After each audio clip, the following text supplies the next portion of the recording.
Hi, I'm Rachel. I'm filming in the daylight, which is unusual for me. I'm usually quite a vampire, and it might be the wrong time too, right? Because right now Missy is sitting directly in the sunlight right behind me, so, or not. Well, that didn't last long. Well, anyway, I'm here to talk about the BookTube Prize. The BookTube Prize is a brand new prize on BookTube that was started by Robert at Barter Hordes, and I'll link his information down below. This is a literary prize about the books that were released last year in 2018. It's sort of his answer to other official literary prizes and bringing the question of eligibility and favorites to the BookTube community. He and a bunch of judges from his BookTube circle decided on a long list of 48 books, I guess based on popularity, that have been published last year. And throughout this year, they will be siphoning off into groups, and then each group will read different collections of the books, and then they will keep whittling the list down and down until we have a short list, and then a winner announced, I believe, in the fall. So I have read 4 of the 48 titles, which is actually more than I thought it would be, because I have this narrative in my head that I don't read a lot of front list, and I guess technically that isn't a whole lot of the list, but it's enough to talk about. So I thought I would go ahead and rank these 4 books based on what I thought of them. I actually wrote an entire post on my reading and writing blog about 3 of the books, because I read them due to placing them on my most anticipated reads of 2018 list. And then the other one I read for my book club, and I'd also bought it and gotten it signed by the author. So my 4th favorite of these books is The Mars Room by Rachel Kushner. It is the story of life in a women's correctional facility in California in the early 21st century, I believe, or maybe the 90s. But anyway, we are mostly following Romy, who was a stripper at the Mars Room, and she acquired a dangerous stalker, and she ended up killing him.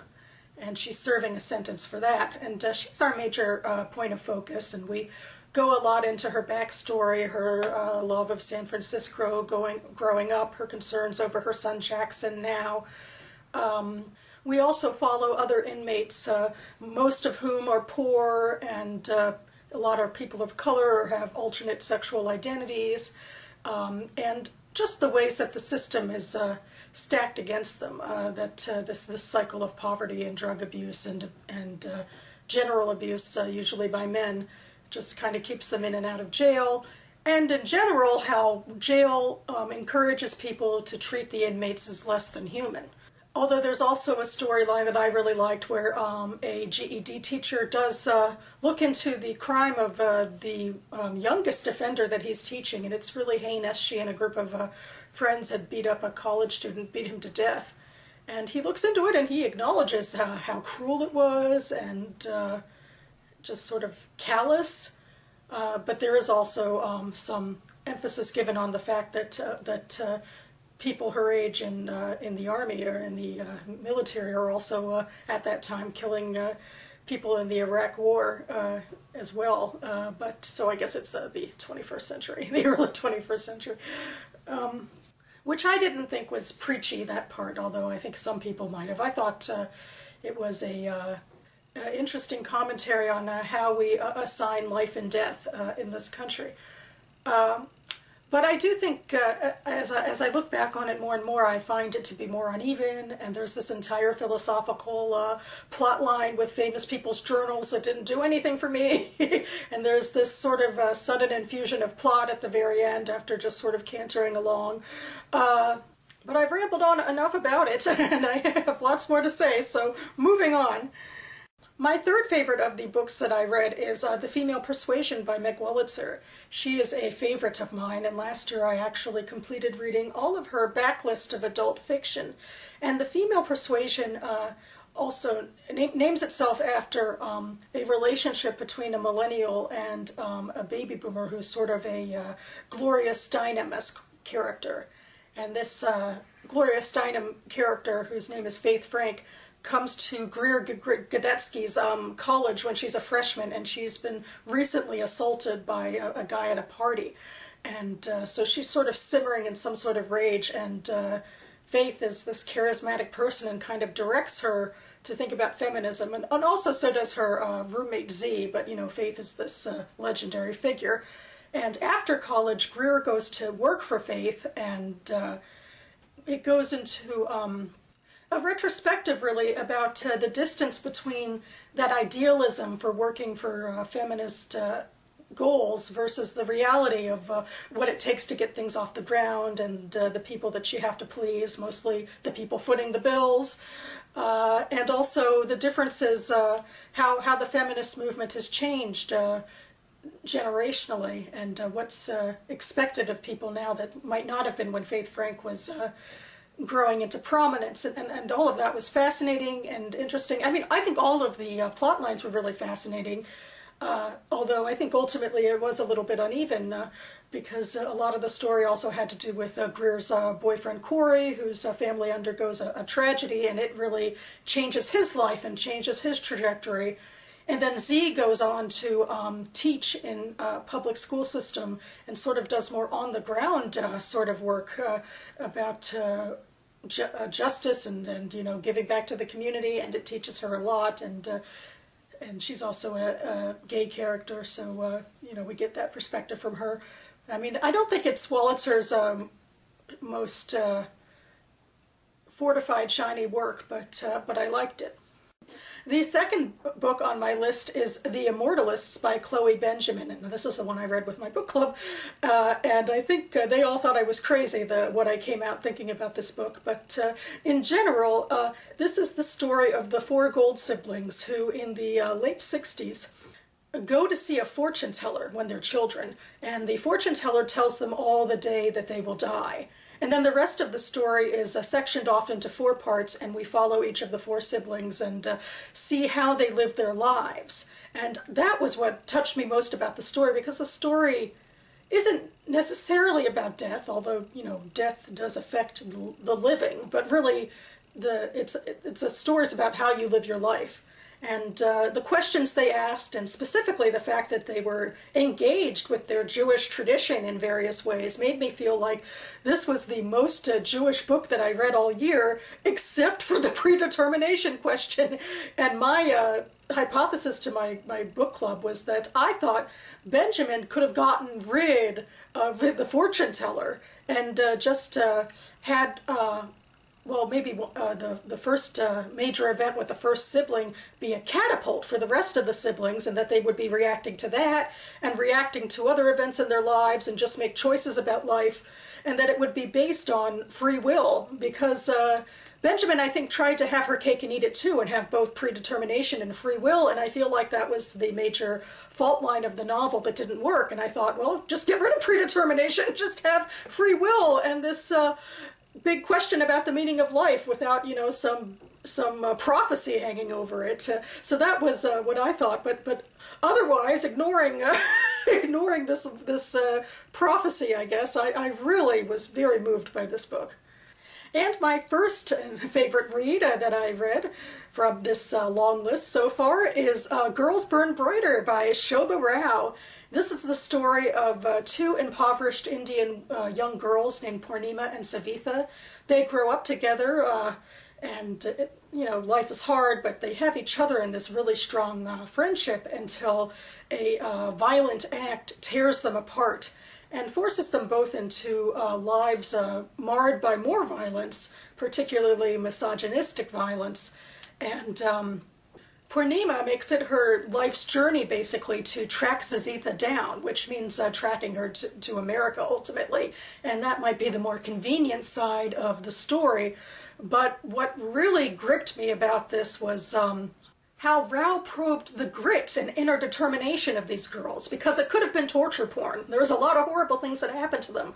But it's never really about, sob, woe is me. It's about showing what it takes for the girls to remember the light inside of them, and also what it takes to ultimately lose that light and to be dehumanized by too much violence. And that's why This book made me cry. It was the first book of the year, and I think I cried the most at it, or at least this scene at the end where Savitha reaches this horrible breaking point, to go into spoilers here, but I just found it, I mean, it was a very depressing book, but there was this undercurrent of humanity and friendship and hope, and I really loved it for that. Okay, well, I'm not officially involved in the BookTube Prize in any way. I mean, I won't have any part in deciding the winners. The judges will do that. And I have this whole idea in my head that I should stick to reading my own shelves, and I only own one of the other 44 books on this list. But I just can't seem to help myself, and maybe in some way this will actually get me involved in the community to interact with this prize, even from the sidelines. And also, a lot of these books had been on my radar even well before this year, and I wrote a whole post during the Goodreads Choice Awards when a lot of them cropped up about the ones that I was interested in, so I'll link that post down below too. Anyway, so what I decided to do was I chose a list of 8, which kind of conveniently goes along with the fact that Robert divvied up the first round of judging into 8 groups, although these particular books come from everywhere, so it's just the 8 that are of the most interest to me, and I thought I'd share a bit about them and why I like them. The first book on the list is the one I own. It is The Incendiaries by R.R. Kwon, which I bought from Silver Spring, Maryland's first bookstore since Barnes & Noble closed. It opened during the holiday season, and I think it's still going strong. I really should go back. But anyway, this is the story of 3 Korean-American, I believe, college students who get sucked into this charismatic terrorist cult. And particularly one of them is the charismatic leader who sucks maybe another one of them in, and then somebody associated with that other person is kind of watching from the sidelines. And it's the story of charisma and cults, and that is very intriguing to me. The second book of interest is A Place for Us by Fatima Farheen Mirza, which gained acclaim because it was the first book published by Sarah Jessica Parker's new imprint. And I think it's just been very popular among booktubers and in the wider literary community.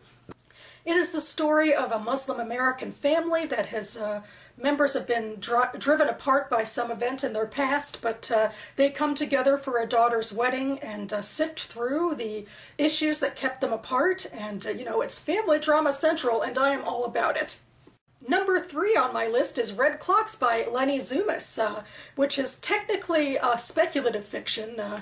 I know in Goodreads Choice it was put in the science fiction category, even though technically speaking there's nothing about future tech or something like that in it. It's just set in a possible future time, but it could happen like tomorrow, where in America fetuses are given human rights, and that new legal injunction changes the tide for various characters that Zumas will be following in this book. And it's also gotten a lot of acclaim, and I want to get to it.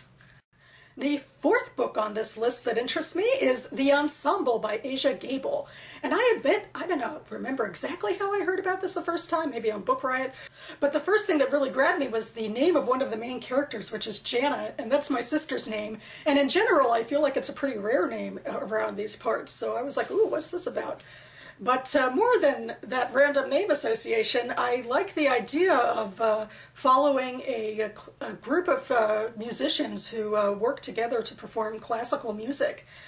Because I'm intrigued by classical music, I'm intrigued by musicians and their relationships, and this book has been compared to Meg Wolitzer's The Interestings, which is my favorite of her books, so I am on board. The next book that grabs me on this list is Fruit of the Drunken Tree by Ingrid Rojas Contreras. And I first heard about this book, I believe, when the Reading Women podcast interviewed the author. And this is the story of 2 young girls coming of age in Colombia. And it's during a time of violence and upheaval, I believe, although one of the girls is a privileged person who lives in a gated community, and the other is from a more impoverished background, working as a servant, I believe. And I don't know much about Colombian history, to be honest, and the experiences of two girls is certainly a way that I get into history. The next book on this list that grabbed my eye is the other speculative one. It is The Book of M by Peng Shepherd. It's been compared to Station 11 by Emily St. John Mandel, which is one of my favorite books. It is a story of sort of a dystopian future where society is plagued by a different type of endemic than the Georgian flu. People are losing their shadows and along with it their memories. And for a little while I sort of bit my lip at this book because, you know, it's more of a fantastical premise than one grounded in reality. But I loved exploring how the Georgian flu affected society in Stations 11, and I have this sort of mandate in my head where I've been collecting books that have been compared to Station 11.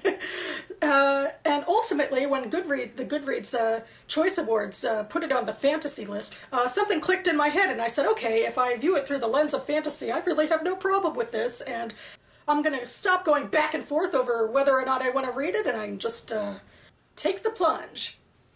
I have a similar experience with the next book that grabbed me on this list. This is The Great Believers by Rebecca Makkai. I don't know, for some reason I would always start reading the synopsis of this book, and I'd get into how it takes place partially between the 80s and Chicago and contemporary day in Paris, and I'd be like, I don't know, do I care about either of those time periods that much? But then I never looked deeper into the fact that it's about the AIDS crisis, it's about female caretakers, and it's also about the scope of the AIDS crisis because it starts in the 80s and goes until now. So I feel like it would be fascinating to take on that tragic legacy through this fiction offering, especially when it focuses on female caretakers, which I believe is an unusual route into the subject. And my last pick that I chose from this list of 44 is White Houses by Amy Bloom. This is the story of the relationship between one of our first ladies in America, Eleanor Roosevelt, and a journalist, Lorena Hickok. Last March, I placed it on a list that I wrote in my blog about lesbian-themed media coming out. I'll link that below, and I guess that gives you a perspective of where I'm coming at this from, although I think it'll be more subtle than all of that, and it's also based on real history. I've read some Amy Bloom in the past, and I thought it was only okay. But I haven't read anything by her that is based on such real history before, based on real people. And the wider literary community seems really taken with this book, so I will give her another try. So that about covers it for me now. Well, my great gamble of filming in this weird lighting really didn't work out since the cat left. But I hope you enjoyed the information that I gave about the books. I'll be very excited to follow along with the judging process. And who knows, next year in 2020, maybe I can find a way to get more officially involved. I would love to find a way to connect with more of the BookTube community. And I love figuring out what our community thinks of all of these popular books coming out in literary fiction and other genres that I love. I mean, who cares about the big wigs out there in the broader world? So thanks so much for watching, everyone, and I'll see you next time.